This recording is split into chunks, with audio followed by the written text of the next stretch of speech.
no Thatcher's done.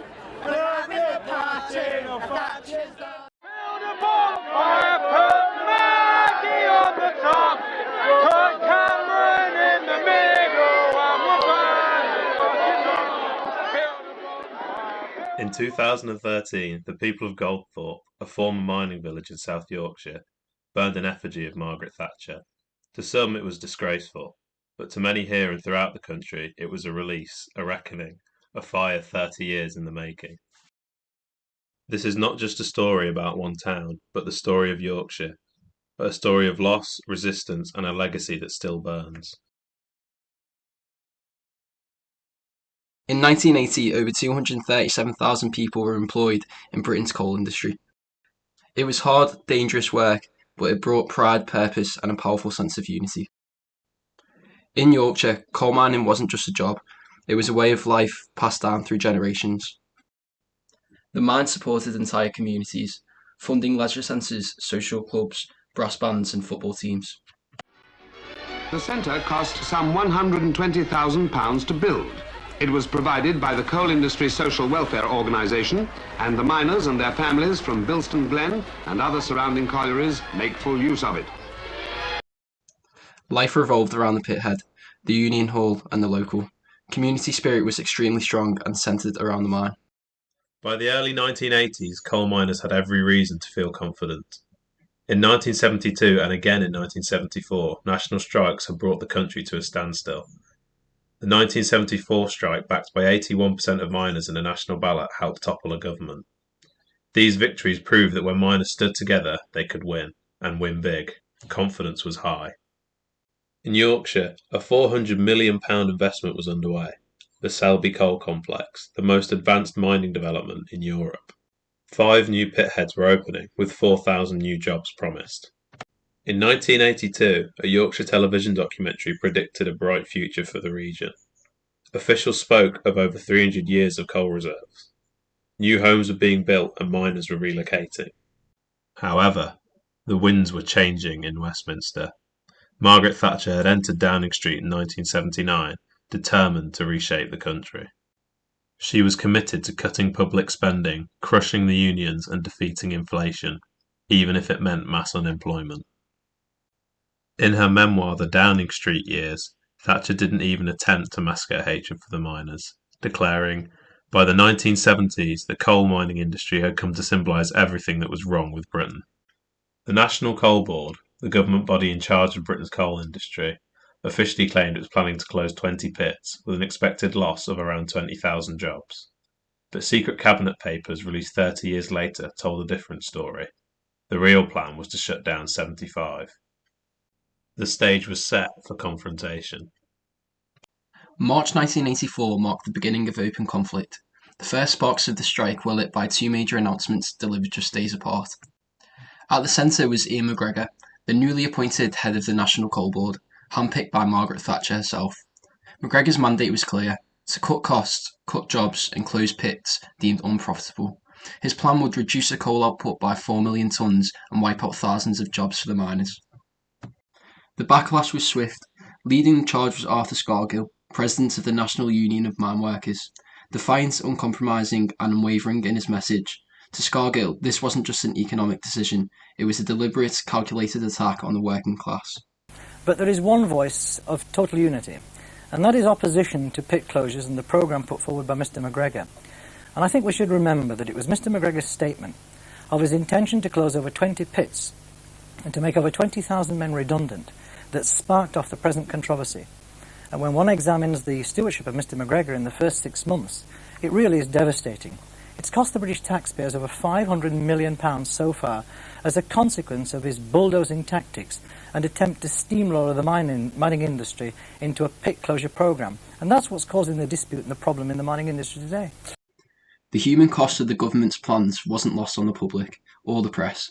On the 2nd of March 1984, the South Yorkshire Times reported that over 2,700 miners had gathered in Mexborough, a mining town in Doncaster. The message was clear: these communities would not go quietly. This early mobilisation showed the strength of solidarity and the determination to force the National Coal Board to back down. However, the immediate impact of the strike was deeply felt across the country. As coal supplies dwindled, power stations began to struggle, fueling fears of widespread energy shortages. But it was the miners and their families who bore the brunt. With no wages, no government concessions, and little support, thousands were pushed into poverty. This image, taken at Charlton's Miners' Welfare in October 1984, shows striking miners queuing for food parcels. It was just one of hundreds of makeshift welfare centres that sprang up during this dispute. Arthur Scargill was quick to point out the broader cost, that these redundancies were not just about jobs.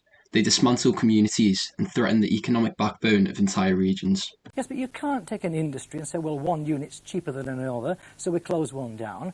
We've got a mining industry as a whole, and you can't destroy communities. Are you aware, for example, that it costs over twice as much to close pits and to sack miners as to keep them open? One of the most powerful forces behind the strike didn't come from the pit heads, but from the kitchens and community halls who were at the front lines of the protest. Women played a vital role in sustaining the movement. Groups like Women Against Pit Closures organised rallies, gave speeches, hosted meetings, and kept families afloat with food parcels and essential supplies. Their work was critical and is often overlooked. As Barnsley activist Lorraine Bowler put it, if the government thinks its fight is only with the miners, they are sadly mistaken. They are now fighting men, women, and families. One of the most haunting legacies of the 1984-85 strike was the violence that unfolded on Britain's streets. In an effort to contain the growing movement, the government deployed thousands of police officers to mining areas, not just to monitor picket lines, but to restrict the movement of miners entirely. To many, it felt less like policing and more like occupation. Nowhere was this more evident than on the 18th of June 1984 at Orgreave in South Yorkshire. What began as a mass picket at the coking plant escalated into chaos, later known as the Battle of Orgreave. Television screens were filled with images of police charging on horseback, striking miners with batons. Over 50 miners were arrested and charged with riot. No officers were ever prosecuted. NUM leader Arthur Scargill called it something reminiscent of a Latin American state. The footage was powerful, but also controversial. The BBC was later accused of editing the sequence to make it appear as though the miners had attacked first. Many saw this as a turning point when public trust in the state's handling of the strike began to fracture. Orgreave didn't just mark a clash between workers and the state, it became a symbol of injustice, of defiance, and of the true cost of Thatcher's industrial war. The 1984-85 miners' strike left scars that never fully healed. Across Yorkshire and beyond, mining towns were plunged into economic decline. What had once been thriving communities built around coal were now grappling with unemployment, poverty, and loss of identity. Between 1982 and 1985, the number of people employed in the coal industry fell from 164,000 to 114,000, and by 1986 that figure had dropped again to just 91,000. Deep coal production collapsed too, falling from 119 million tonnes a year to just 51 million. These were not just numbers. These were lives, families, futures that were all significantly damaged overnight. The strikes did not just accelerate the decline of British coal industry, it exposed the social cost of industrial reform, and entire communities were pushed to the brink. And though governments ultimately won the strike, it came at a cost. Millions were spent on policing a fractured workforce, and towns across Yorkshire were left to pick up the pieces. For many, the strikes was not just a labour dispute, it was an end of an era. Yorkshire has not forgotten. Thatcher's war with the miners not only echoed through coalfields and communities, but lingered in song and film. In Brassed Off, the grief was played out by the brass band, and in The Full Monty, Yorkshiremen faced unemployment with wit and grit, navigating the loss of their working-class identity through dark humour and defiant charm. Protest songs such as A Miner's Life and There's Power in a Union reflected the pride, pain and solidarity of mining communities, giving voice to their struggle and resilience. Briefly referred to as the Socialist Republic of South Yorkshire, Sheffield City leaders refused to bend to the London-centric policies laid out by Westminster and defended local public services. Even now, statues are laid with wreaths in pit villages and tributes continue to be paid to Yorkshire's mining heritage, not just to mourn the closures but also to honour the resistance. In 2013, in the South Yorkshire town of Goldthorpe, following Thatcher's death, they dragged an effigy of the former Prime Minister through the streets, place it in a coffin, and set it alight. To outsiders it may have been shocking, but to many in Yorkshire it made perfect sense. It wasn't just about one town. Goldthorpe's celebration of Thatcher's death was much of the representation of 3 decades of pain for communities throughout the county, much of it inflicted by the policies she had set in motion. Can I just ask, is it the right time to have a party, really? Yeah, it is, yeah. Why? Brilliant time. Because you ruin this community. Brilliant time. Absolutely.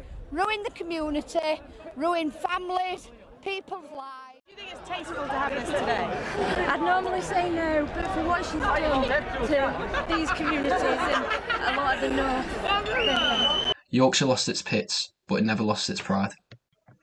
For the miners who had walked out in '84, the fight was about more than coal. It was about work, worth, and identity. You can close a colliery, but not a community. But by the end of 2015, Yorkshire, once the central hub of Britain's immense coal mining industry, had not a single deep coal mine left. To understand Yorkshire, you have to understand this fire. Not a fire of hate, but a fire of history, of grief, and of survival.